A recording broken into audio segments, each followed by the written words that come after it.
our friends in Estonia. Last week was Israel. The week before, we had our launch in Paris dedicated to the French tech ecosystem. We are in a 12-week-long tour all over the world. It's like, touring the tech world in 80 days. I'm Ben Costantini from Startup Sesamers, and today it's our second stop, and we're in Estonia. We have a very good friends from Latitude 59 who brought together their community with a series of talks that we're going to have today, starting with Startup Estonia. We gave us an overview of what's hot and exciting in their ecosystem and why Estonia breeds so many unicorns. I'm really curious to know more about this. I come at the very end, so we have around an hour of content curated by Latitude 59 and its partners.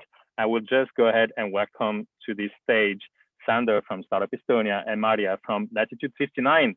Hi guys, how are you doing? Hi, thank you, Ben. Really good to be with you guys today, and really excited to be hosting the Estonian session and Estonian stop. So yes, I'm really glad to introduce Sander, who will be giving an overview of the Estonian startup ecosystem. And after that, we're going to take you on a masterclass journey through the Estonia's landscape for startups. And then after that, myself from Latitude 59 and Marili Vihmann from sTARTUpday, we're going to have a little conversation about events. So yes. I'll hand it over to Sander now. All right.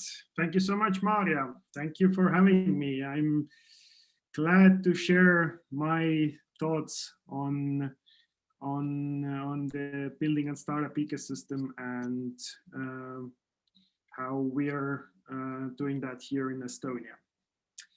So the title is quite fancy. Meet Estonia, the land of unicorns, but it's actually true. We have quite a lot of unicorns here in Estonia. I'm going to tell you more about it a bit later. First of all, my name is Sander Sillavee. I'm the marketing and partnerships lead at Startup Estonia. Startup Estonia is the governmental initiative here in Estonia to boost our startup ecosystem. And to start off, I wanted to hit you with the definition that we have in Estonia for startups, because I know that throughout the countries, startups have different definitions. So here we actually have it written down in a law. So in Estonia, a startup is based on technology. It's innovative. It has a repeatable and scalable business model with a fast global growth potential. So I'm guessing a pretty familiar term for all of you, but we have, yes, clarified that in the law. So these are the type of companies that we consider startups, and these are the type of companies that we are working with. So a quick overview of our really fast growing startup sector. We have, I just checked the number, we have 1,143 startups, which takes us to the top of startups per capita in Europe, since Estonia only has 1.3 million people. The amount of startups is 5 times more. The average is 5 times more than the average in Europe per capita. So we have quite a lot of startups. Our sector is growing quite rapidly, roughly 30% year over year. The sector has created a lot of new jobs, and we can say that every 89 person in the Estonian workforce is somehow connected with startups. So in Estonia, we live and breathe startups. They're all around us. And the startups have raised more than 1.8 billion euros for the last 12 years, and 90% of it has come from foreign investors. So Estonian startups are also attractive for foreign investors.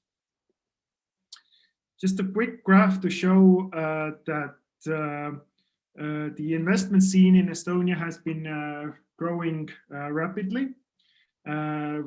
Considering the last 12 years, the growth has been really fast. It has kind of stayed in its place for the last four years. When the investments to our startups exceed 250 million in average. Last year we hit 400 million with our investments, and I can say I don't have it here yet, but in the first first 3 months in Estonia already we have more than 200 million of investments to our startup. So investors are really keen to invest in Estonian startups. And now I'd like to kind of quickly take you to the 2 reasons why I think, or why we at Startup Estonia think that that the Estonian startup ecosystem is successful. And obviously one of them is our successful companies, our unicorns.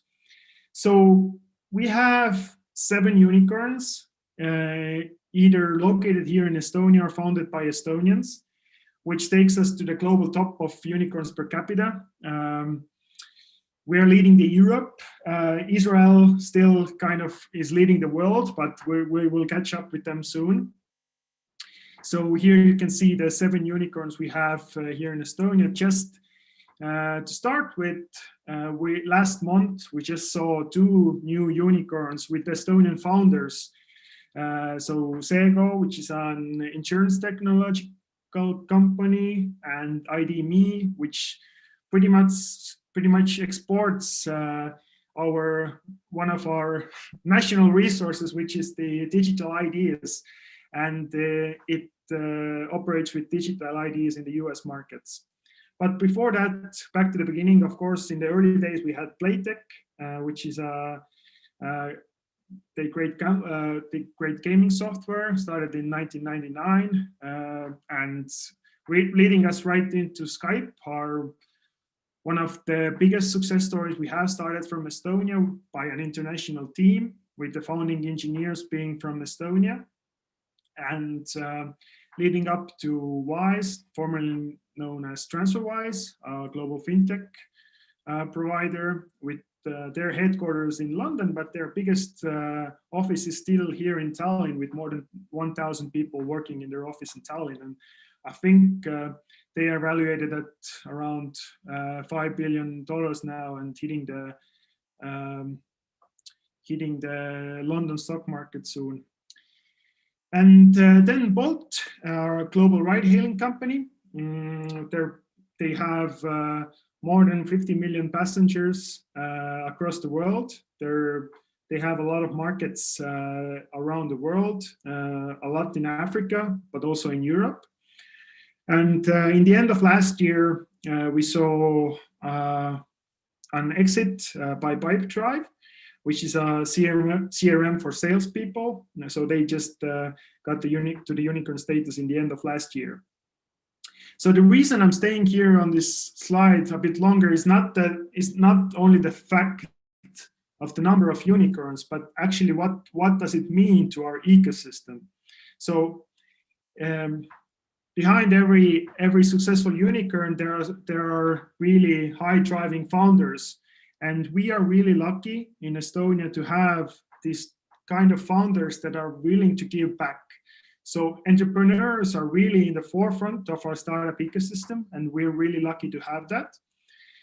For example, when we just look at Skype, we know that more than 50 different startups have been created by the former either founders or former employees of Skype. So that's created a bigger effect, or I would say even a start to our startup ecosystem. For example, the co-founder of Wise, Taavet Hindrikus, was the first employee of Skype. Also, co-founder of Bolt, Marten Villig, briefly worked at Skype. So we are really a tight-knit community, and we are really lucky to have this kind of founders who are giving back to the ecosystem. So for example, last year when Pipedrive made their exit, they also,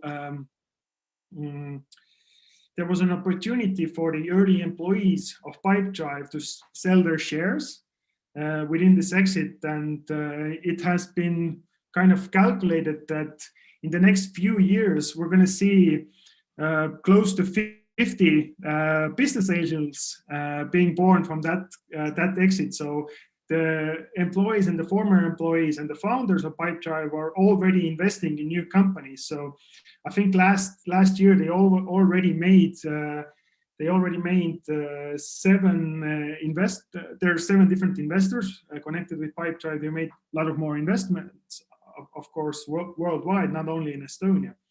And already there are more than, I think like 7 or 9, I'm not sure of the number, new startups that are being born from the former employees or founders of Pipedrive. So it's a ripple effect that we have here in our ecosystem with the success of the founders and their willingness to give back. And it kind of shows you that success creates more success.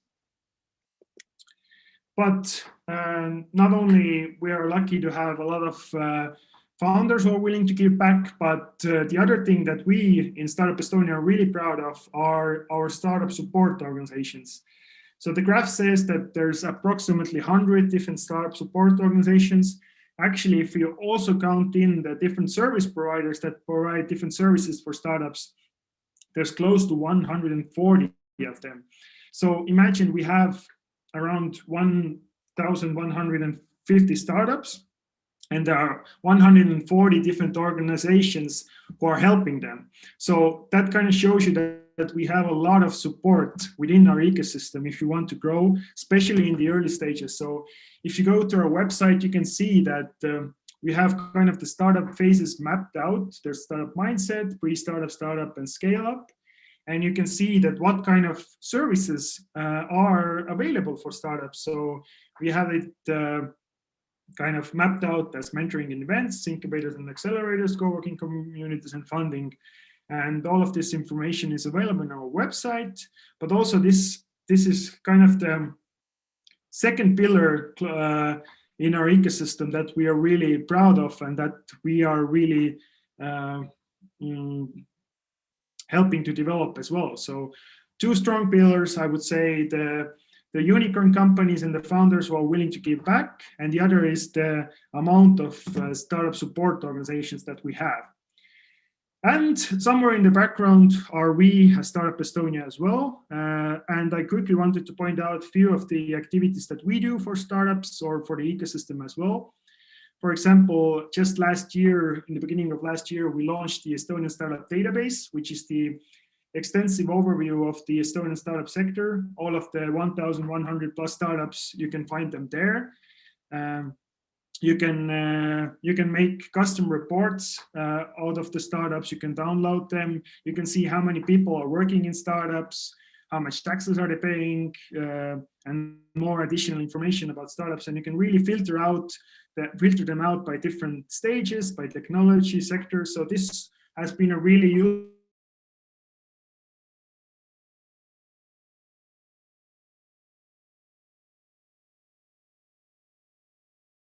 the Estonian startup ecosystem, find collaboration partners. So yeah, this is kind of, and through this, startups are also getting different offers from which are really relevant for them. So this is a big tool that we are working with to kind of boost the startup ecosystem. And another one that I quickly wanted to mention is the Estonian Startup Visa. So it's a visa program that we started together with the community back in 2017.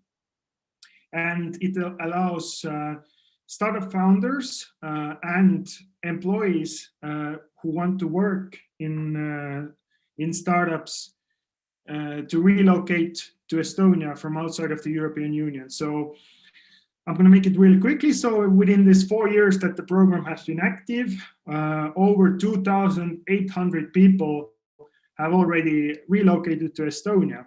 So this is a quite big number and a big addition to our startup ecosystem. And we are really eager to have more and more global founders join our community and be part of Estonia.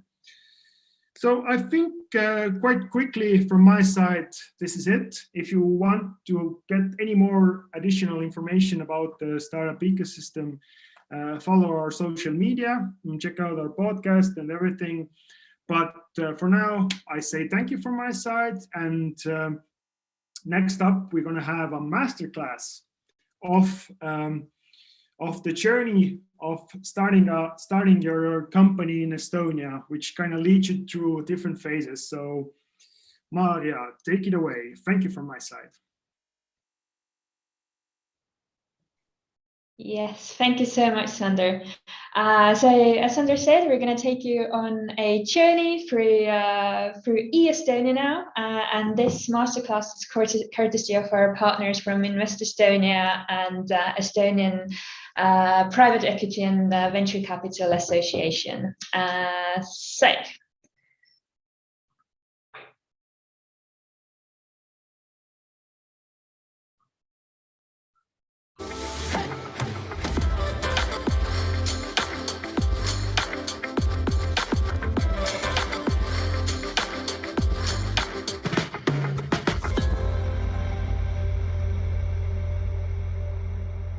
All these unicorns. I'm really excited. Hi, everyone. I have finally made it to Estonia, or in other words, to the land of unicorns. I never thought that unicorns would like cold weather, but then on second hand, maybe there is something magical about having 4 seasons, snowy forests, and frozen Baltic Sea. So maybe that's why the magic happens here. And I can't wait to start my transformation and hopefully become a unicorn too. So here we have a map, which is the journey that we're going to do today together. A pilgrimage on the trail of unicorns. And who knows? Maybe we will even get a chance to meet a unicorn on the way. But let's look more closely at what awaits us. So first, we're going to talk about establishing a company. Then we're going to move on to government innovation. And then we're going to talk about taxes, which is very important. Looks like we're also going to hear about some real experiences and get some overview of the local startup and investment environment.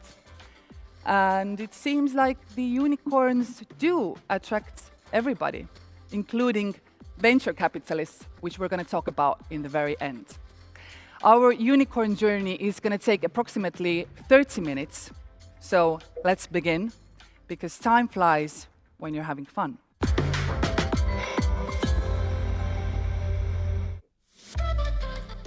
Here's an overview of how to start up in Estonia. Firstly, e-residents can establish and manage a paperless EU-based company fully online. Create a trusted location-independent business with minimal cost and hassle-free administration. If you don't have an Estonian address and you want to apply for business banking, contact a business service provider to obtain a legal address and cover your company banking needs. In Estonia, you can register the company online at e-business registry. If or when your company has employees, register the employees in the employment register. Secondly, the Estonian Startup Visa helps non-EU founders grow their startup in Estonia and eases the process for Estonian startups to hire non-EU talent.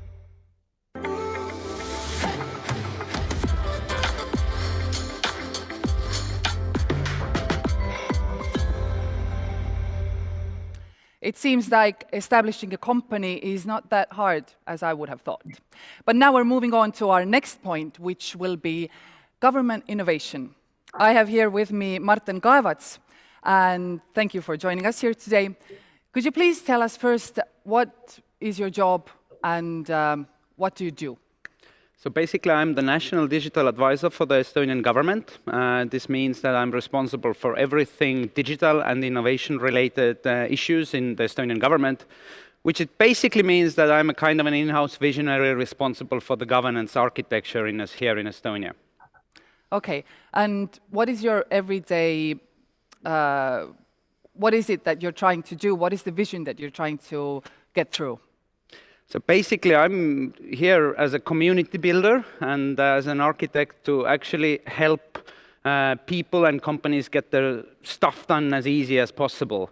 And the main lesson learned from building a digital society in Estonia is that This actually has got very little to do with technology and everything to do with building a mindset and culture that is ready to adopt constantly. Okay, do you think that there is this mindset right now in Estonia, and do you think there is a mindset to also have outside companies to have and start over here, and is the government trying to support that as well? Yes, definitely. But as one of those examples is that Estonia is currently actually working hard, and I'm kind of responsible for that. Like probably everyone has noticed that the pandemic has a bit changed our lives. We are not able to travel, or many of our physical infrastructure pieces have become obsolete.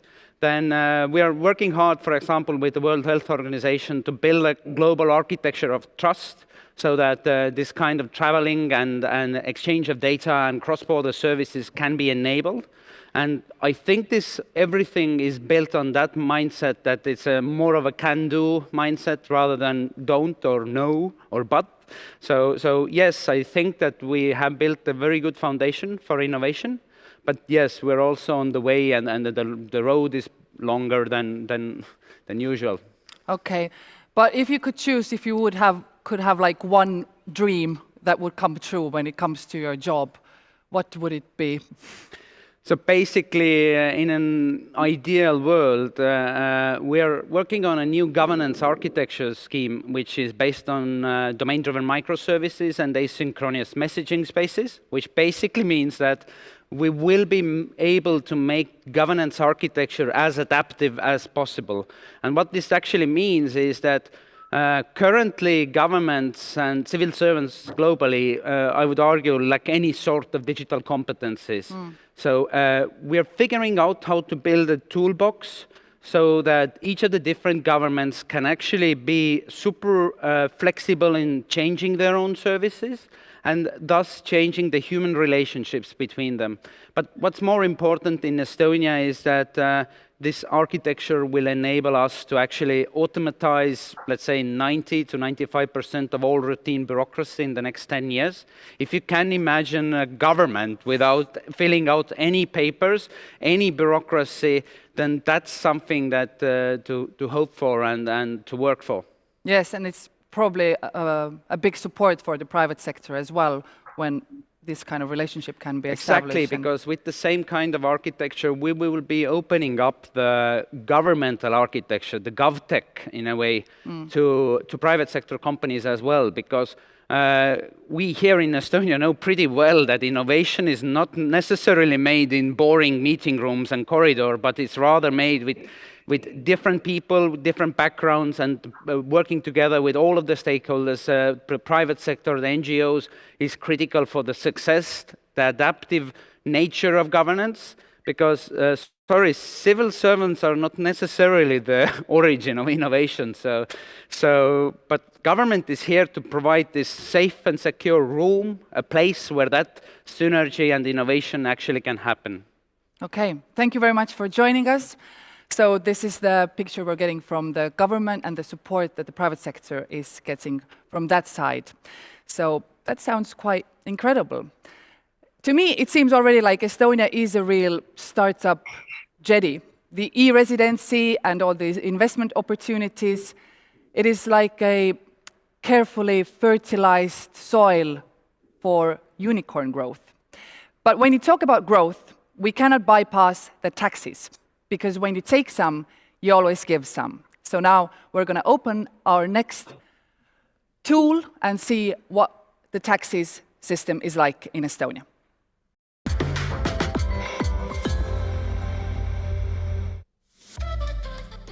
Let's start by saying that Estonia is ranking first in the OECD Tax Competitiveness Index for the 7th year in a row.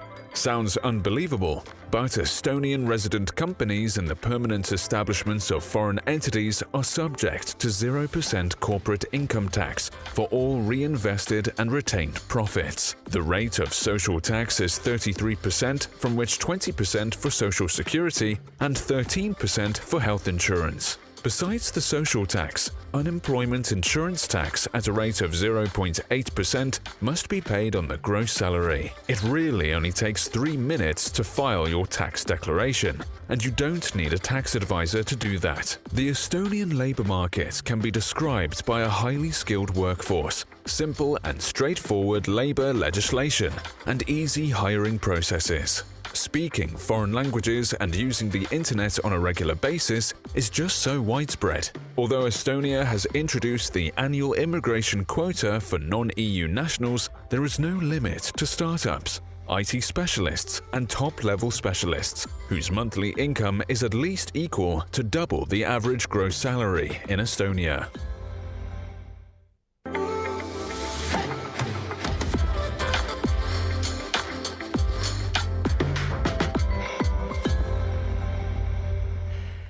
Did you just hear what he said? Can you really declare your taxes in 3 minutes? Wow, Estonians really know how to save time.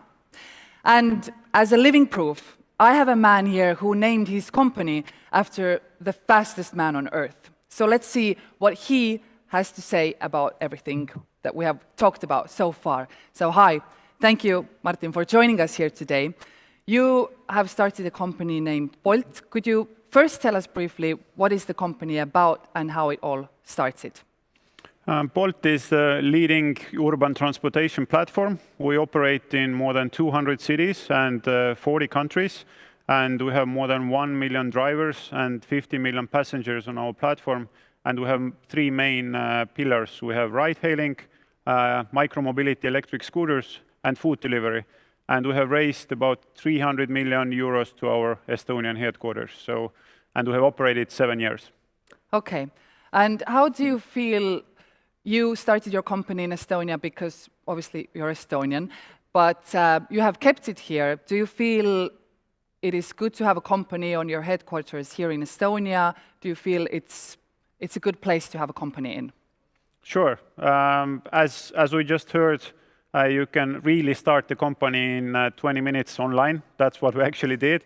We have a great talent pool here in Estonia, but also we have big countries around us, Russia, Eastern Europe, where you can actually get very cost-effective labor and very highly talented skills of software developers and other roles.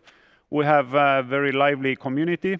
And finally, we also can reach out to other founders who can support you, who have previous experience. We have VCs and other advisors, and it's very easily accessible also to go abroad. So I think it's a very, very good place to build a company from. Mm-hmm. Can you talk a bit about the startup community? Because Estonia is quite small, and I imagine that the community is quite small as well. Do you feel it's supportive, or is it competitive? Do you share your ideas or give any recommendations? How does the community function? I think it functions very well because Estonia is just 1 million people and the home market is so small so that everyone's actually trying to go abroad. Everyone's building a company with a vision to go global. And that's why if everyone's in their own niche, we are not competing face-to-face, but we're actually supporting each other.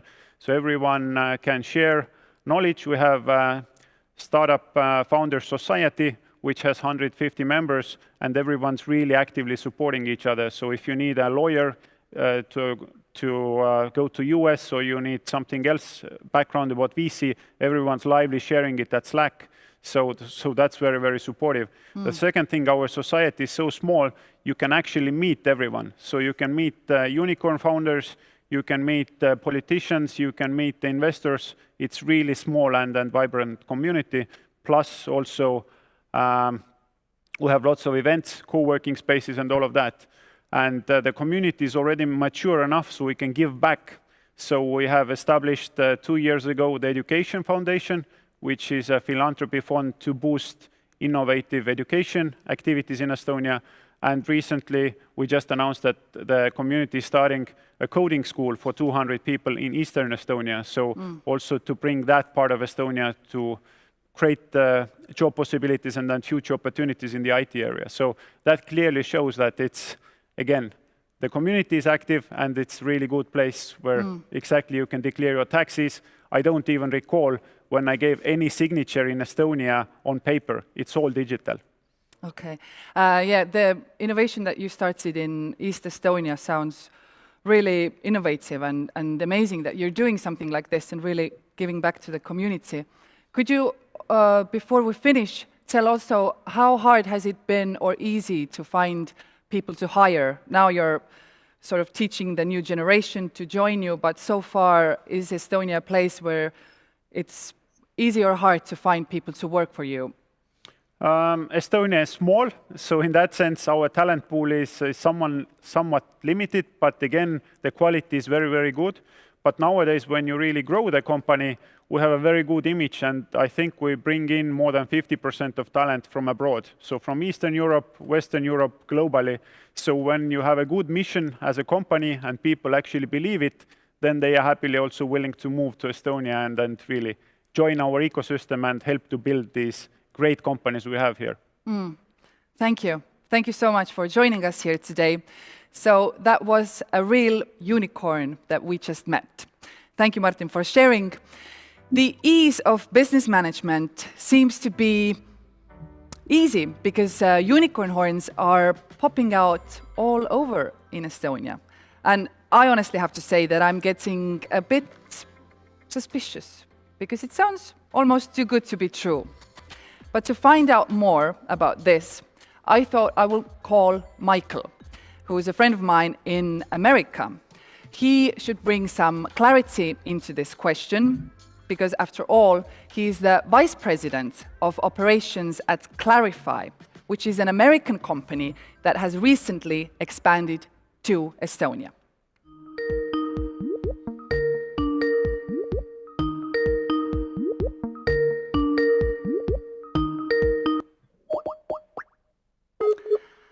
Hi, Michael. Thank you so much for joining us here today. Could you please start by telling us briefly what does Clarifai do, what the company is about? Great. Well, Clarifai, first off, thank you very much for having me here. Very excited to be on. And so Clarifai, we are an AI platform company. We start off doing computer vision, but are now a full end-to-end AI platform, handling everything from computer vision, natural language processing, speech, as well as deployments, and come up with AI strategies. So if you're a company that needs AI in any way, we can help you soup to nuts. So that's what Clarifai does. We were founded about 7 years ago. We're based out of New York. We have offices in DC as well as San Francisco. And really at the end of last year, we realized, we're growing very quickly, looking to hire a lot more people. And we're looking for someplace outside the US. We have a lot of customers outside the US, and we know there's talent outside the US as well. And certainly the past 4 years has been a little more difficult bringing great talent into the US. And so we looked around, we had to get an office outside, and went really all around the world looking for offices. Certainly looked throughout Eastern Europe, looked in South America, looked in Asia, South Asia, even looked in Africa. And Estonia has kept coming back. And to be completely disclosive to you, when I have a long-standing interest in Estonia. After college, I was a Fulbright scholar at the University of Tartu, where I was focused on foreign direct investment in emerging markets, and particularly how companies can open up offices in Estonia. So I spent a lot of time looking into it, and but we did look everywhere else as well. And quite frankly, Estonia, just for so many reasons we can talk about later, just was really the perfect place for us to open up our first overseas office. Okay, but can you now actually talk about why did you choose Estonia from all the countries? So first off, the quality of the people in Estonia are just excellent, talented people. The education system is absolutely terrific. So you have a lot of, and very technical, which is great. The startup scene, everyone's very familiar with how a startup works, very supportive of it, also excellent. Creating an entity there was shockingly easy. I was really surprised when I talked to the shout out to James York and Barry Lepik over at Invest Estonia when they were talking about how quickly we could open an entity. They said it would take about, I think, a month And they weren't far off. It took us 6 weeks. However, those 6 weeks did include Christmas and New Year. So it was just great. I didn't think we were able to do as quickly as we did, and we were able to do it. So in addition to that, the one thing I think that a lot of countries, I think, can boast that, but in addition to that, Estonia also has a great policy in which you're able to bring people from all around the world into Estonia very quickly and get them up and running. And there are people they love Estonia. We have people in our office right now from every corner of the globe, obviously from Eastern Europe, from South Asia, East Asia, South America. We even have an American, and people love it. They absolutely love living in Estonia. It's a great place to be. It's a great place if you have a young family. It's a great place to be if you're young. It's a great place. And so they're able to, it's safe, it's clean, and it's a great way of life. So what you end up seeing is being able to, again, have local people that are great, be able to have a culture that supports it, be able to have a regulatory environment that is favorable to startups, and you're also able to bring in the world's best and brightest to help grow out your business. That was Michael sharing his experience. And it seems like it really is all true. And this call was made via Skype, which is obviously the mother of the Estonian unicorns. But how do Estonians make it all work? We move on to our next step, which is Startup Environment Overview.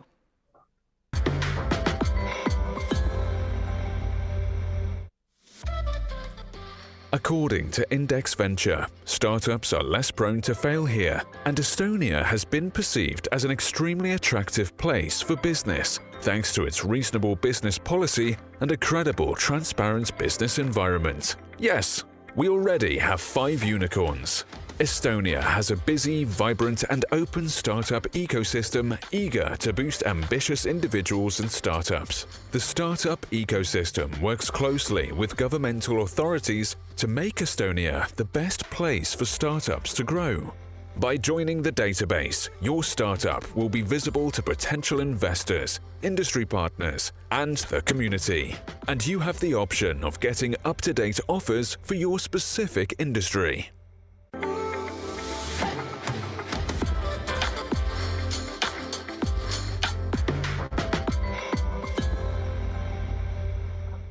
And now I'm just really blown away. It seems to be like a honeypot for investors, but don't take my word for it, because now I have here the chairman of the Estonian VCA, and I'm sure he will back me up on this. So we're moving on to our next chapter, which is talking about investments. Hi, Margus. Thank you for joining us today.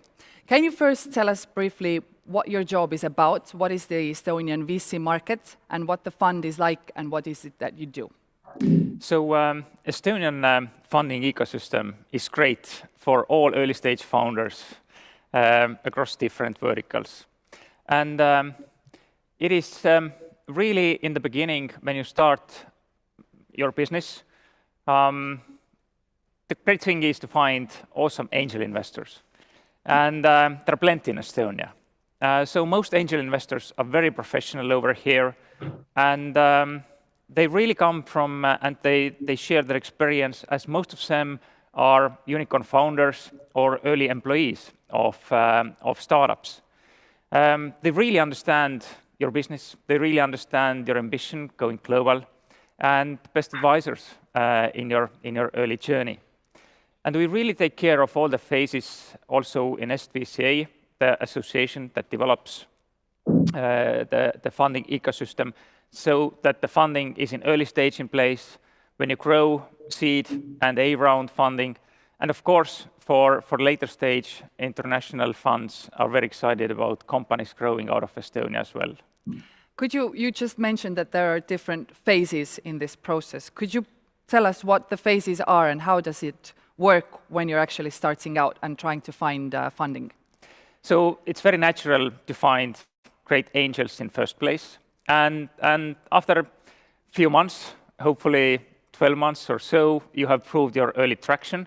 There are a lot of seed funds available, and not only in Estonia, but all neighbor countries' funds are actively looking at the region as well. and willing to invest in Estonian startups. Quite naturally, in late seed A rounds, a lot of syndications happen. So as Estonia is in the spotlight of some of the world's best investors, because of the Skype, because of the success cases here in Estonia, then quite many rounds happen actually based on syndications. Local funds investing together with outside funds, and quite often actually from your target market. If your aim is to go to US, there are quite many US funds who invest in Estonian startups. If it's Europe, UK, Germany, then all these funds are looking opportunities in Estonia, scouting all opportunities. Okay, if I'm starting out, trying to do my own startup, what are the suggestions for someone who is starting, or recommendations how to get the thing started? Are you the person to come to contact, or where does it all start from? At first place, it's great to have awesome idea. And it's great if you have also a small team in place. But having said that, Estonian investor community is very active, working actively together.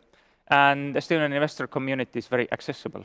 So we are happy to meet startups, either they are raising money or not. Happy to reflect, share our experience, tell us what we have seen around the world, similar type of businesses, potential competition, original ideas that you might consider as well. So it really starts with meeting early with investors who are happy to have a chat with you, and advise as well what would be the next best steps moving forward. Okay, that is incredible. Thank you so much for joining us here today. So that's how it's done in Estonia. To me, it seems like it's a really nice pool that once you get in, you don't really want to get out anymore.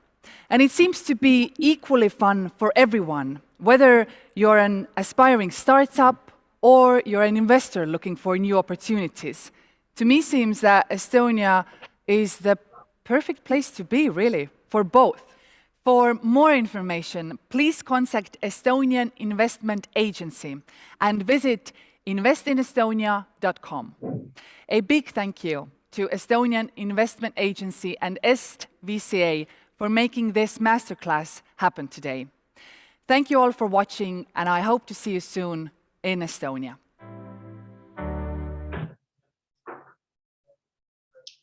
So I hope that all of you enjoyed that journey through Estonian startup landscape. And I'm actually happy to welcome Marili Vihmann from Startup Estonia now. Sorry, STARTUpday, not STARTUpday. Almost. We have so many startup-related things happening in Estonia. But yes, for the last 15 minutes, we thought we're going to spend on talking about events, because we have so much happening in Estonia. And there's two large events that actually bring the whole ecosystem and everyone who's interested in the Estonian ecosystem, startup ecosystem, together twice a year. But obviously the COVID year, or the past 12 or even 14 months now, have changed everything. So what we thought to do is to have a little conversation about those two events, so Latitude 59 and STARTUpday, and talk about the experiences and then the plans for the future. So maybe a couple of words about Latitude first. Latitude 59 is now in its 10th year, and we're the flagship event. We attract about 2,500 people every year from almost 60 different countries. And although this year we decided to skip on the big 2,500 people event due to obvious reasons.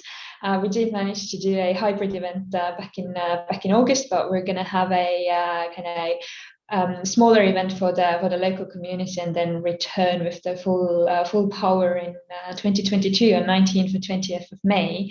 But Marili, I know that STARTUpday is still plowing ahead for an event in August, and you guys had to postpone it as well. So maybe introduce STARTUpday and tell us some more about your plans. Yes. Well, first of all, thank you, Maarja, for having us. And yeah, we actually had to have our event in the end of January, but then we had to postpone it. So we are really praying to have the event in the end of August from 25th until 27th. But yeah, Startup Day is one of the biggest ones in the areas. Last year, we had 4,000 participants. And we like to spread that startup mindset we have here in Estonia, and which is really cool that in the word startup there is Tartu in it. So a lot of people don't know it, but our city name is in it. So we are happy to organize something big outside of the capital, and just to show that you can do big things everywhere in Estonia, because we are such a land of unicorns. But yeah, during the organizing period, we have pivoted a lot. We have changed the locations, the concept, the format, I don't know, everything that can be changed, we have done it. So we really like to call ourselves like we are professional event postponers, so-called. So yeah, I don't know. Let's see what is going to happen in the end of August. And yeah, we still don't know how many people we can have and what are the limitations in Estonia, but we are really just hoping for the best. Yes, because you were quite lucky back in 2020. Lucky and I don't know, unlucky at the same time, because you were Startup Day was one of the last events to take place before the whole COVID crisis hit. So maybe what have been the biggest challenges for you throughout this year?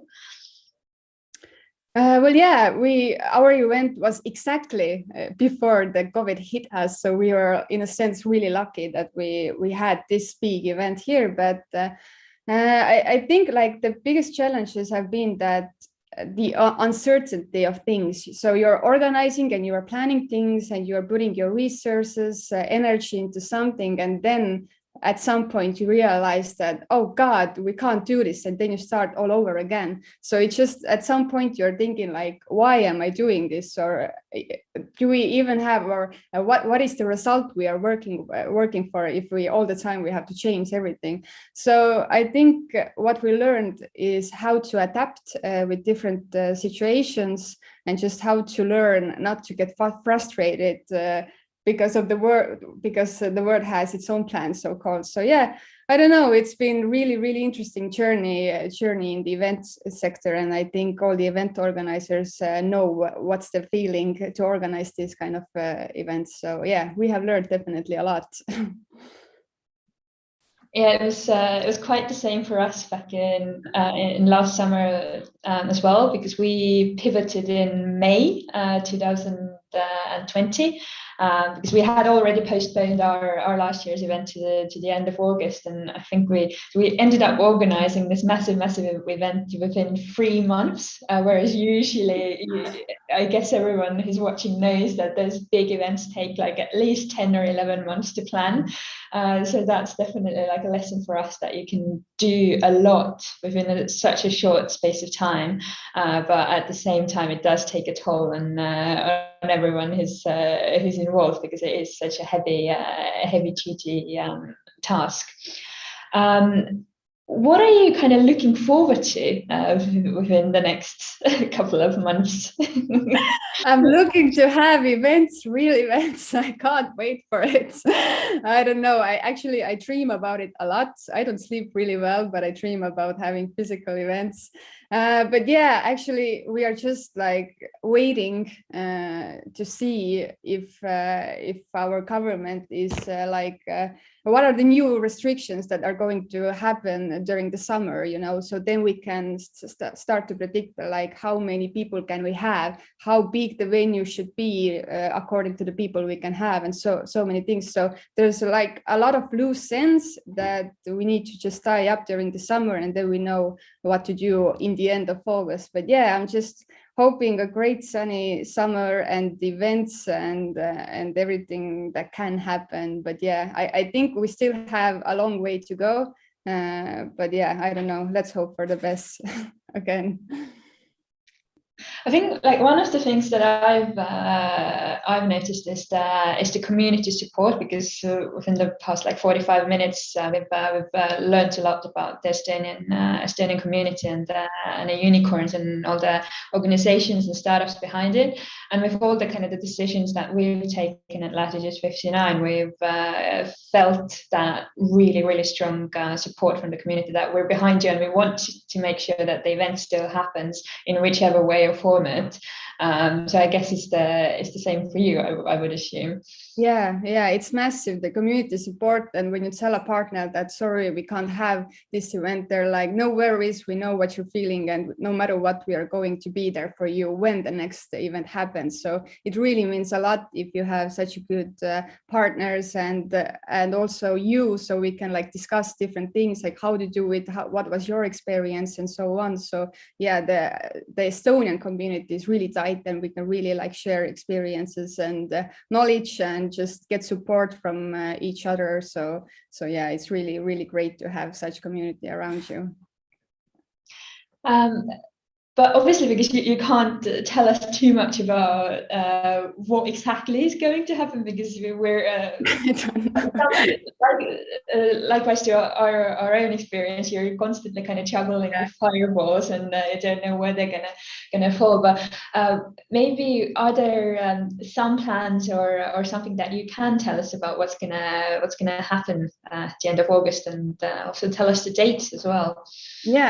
Yeah, well, before August, I hope to come to Latitude local events, and then actually, which is really cool, we are organizing the world's largest speed dating event online. So during 3 days, all the people from around the world can gather to business speed dating, and we have different tracks for different target groups. And we are also actually collaborating with Shift, which is happening at the same time as we are. So all the Shift participants from Finland can also join our speed dating events. So we have to have more than 1,074 one-on-one meetings, and then the world record is ours. So this is like a new big thing and goal for us to catch, which is really cool.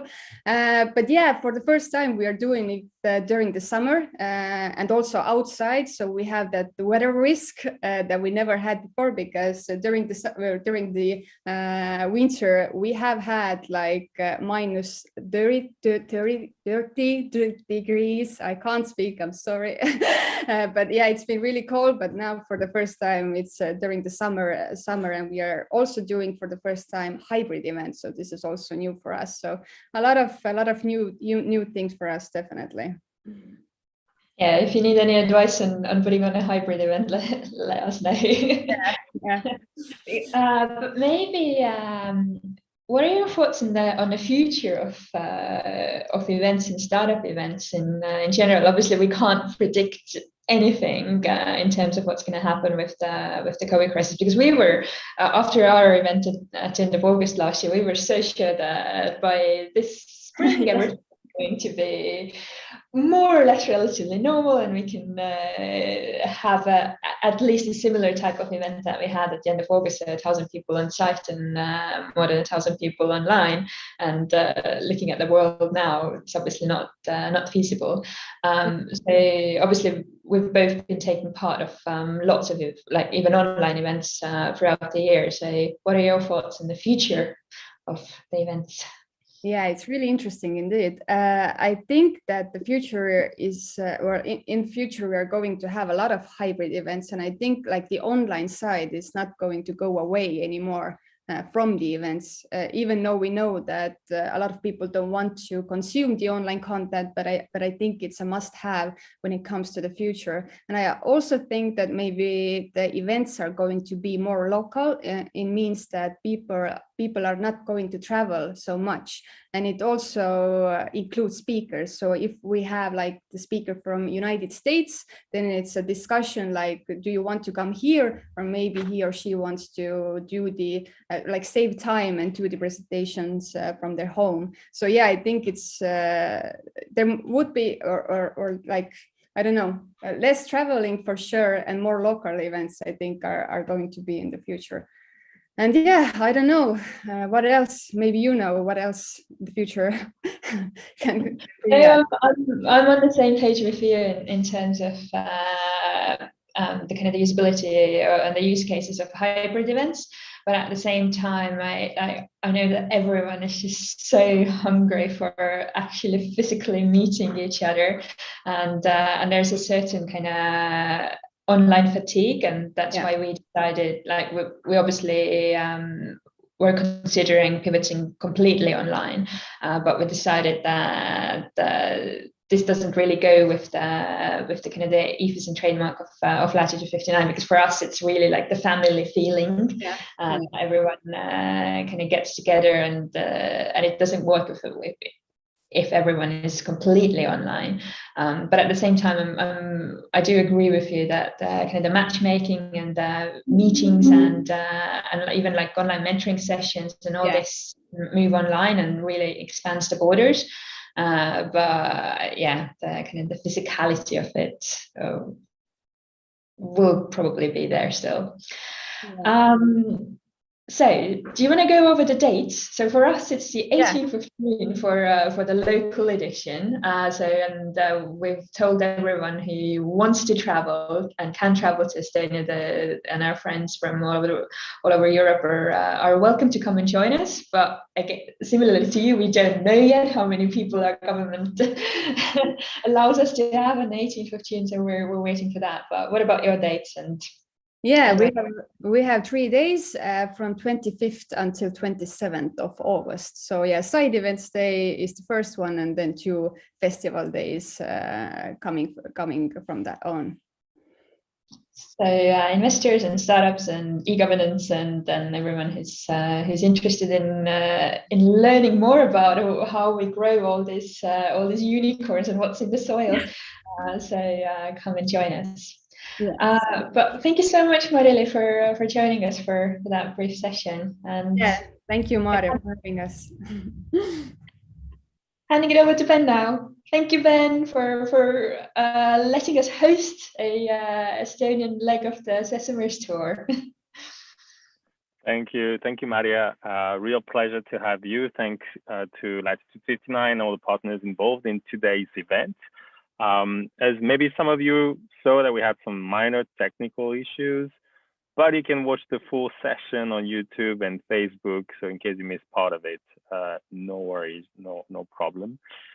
Personally, I really enjoyed learning about the different options for founders and investors to work in Estonia, and also all the unicorns that were in the different sessions. A very interesting conversation between sTARTUpday and Latitude 59 to hear about your plans. It also reminded me a bit of our Coffee with Sesamers vibe. Next week, we're going to be traveling to Africa. We have a tour stop that is curated by Afrobytes. And if not yet, I invite you to register at tour.sesamers.com and subscribe to selected.sesamers.com. Thank you to the team again who makes this possible, and to French Tech for supporting Sesamers.